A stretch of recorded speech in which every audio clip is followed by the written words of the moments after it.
Hi పిల్లలు, ఎలా ఉన్నారు? అబద్ధం చెప్పడం వల్ల జరిగే నష్టం గురించి ఇవాళ స్టోరీలో తెలుసుకుందాం. అనగనగా ఒక అందమైన అడవిలో జంతువులన్నీ సంతోషంగా కలిసిమెలిసి జీవిస్తూ ఉన్నాయి. ఒకరోజు ఒక చిన్ని ఉడత తన ఆహారాన్ని సంపాదించుకొని ఇంటికి వెళుతూ ఉండగా తనకి పక్కనే ఉన్న పొదల్లో ఏదో చప్పుడవుతుంది. ఏంటా అని చూడటానికి వెళ్తుంది. అప్పుడు ఒక జింక ఆ పొదల్లో బ్యాగ్లో ఏదో దాయడాన్ని ఆ ఉడత చూస్తుంది. ఆ బ్యాగ్లో ఉన్న వస్తువులు మెరుస్తుండడాన్ని చూసి ఆ వస్తువులు ఏమై ఉంటాయా అని ఉడత రావడాన్ని గమనించిన ఆ జింక ఆ బ్యాగ్ తీసుకొని అక్కడ నుండి వెళ్ళిపోతుంది. ఆ జింక బ్యాగ్లో ఏముందో తెలియని ఆ ఉడత అడవిలో ఉన్న మిగతా జంతువుల అన్నిటికీ అబద్ధం చెప్పడం మొదలుపెట్టింది. ఆ బ్యాగ్లో ఉన్న వస్తువుల వల్ల ఆ జంతువులకి మరియు ఆ అడవికి చాలా నష్టం జరగవచ్చు అని చెప్పింది. ఆ ఉడత చెప్పిన అబద్ధాన్ని నమ్మిన మిగతా జంతువులు జింక మీద కోపాన్ని పెంచుకున్నాయి. అలా కోపంతో ఉన్న మిగతా జంతువులన్నీ కలిసి జింకని ఒక రోజు అడవి నుండి వెళ్లిపోవాలని ఆదేశించాయి.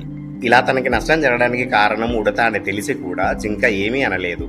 పాపం అలా ఒంటరి అయిన ఆ జింక ఆ బ్యాగ్ను అక్కడే వదిలి చీకటి ప్రాంతానికి వెళ్లిపోయింది. అప్పుడు ఆ అడవిలోనే తెలివైన ఒక ముసలి గుడ్లగూబ ఆ కింద పడిన బ్యాగును తీసుకుంది. అప్పుడు ఆ గుడ్లగూబ ఆ బ్యాగ్ను ఓపెన్ చేసి చూడగా అందులో మెరుస్తూ ఉన్న లిల్లీ ఫ్లవర్స్ కనిపించాయి. ఆ ఫ్లవర్స్ ను చూసిన గుడ్లగూబ వీటి వల్ల ఎలాంటి ప్రమాదం కలగదని ఉడత అబద్ధం చెప్పిందని అందరికీ చెప్తుంది. ఆ ఉడతకి బుద్ధి చెప్పడానికి గుడ్లగూబ ఉడతకి డాండెలియన్ ఫ్లవర్ ని ఇచ్చి ఊదమని చెబుతుంది. ఉడత ఊదగానే దానికున్న విత్తనాలన్నీ చెల్లాచెదురుగా వెళ్లిపోతాయి. అలా చెల్లాచెదురుగా వెళ్లిపోయిన విత్తనాలని ఆ గుడ్లగూబ ఉడతని మళ్లీ తీసుకురమ్మని చెబుతుంది.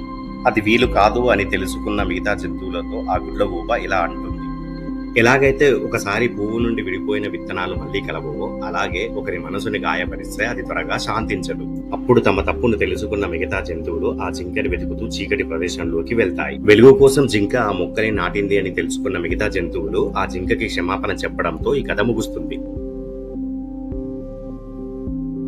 Open YouTube app and sign in with your parent account. Find the video or channel you want to share. Tap the share button under the video player. Select with kids from sharing option. Your child can see these videos in the share tab. Hi Pillalu, we hope you guys like the video. Please do subscribe and share with your friends.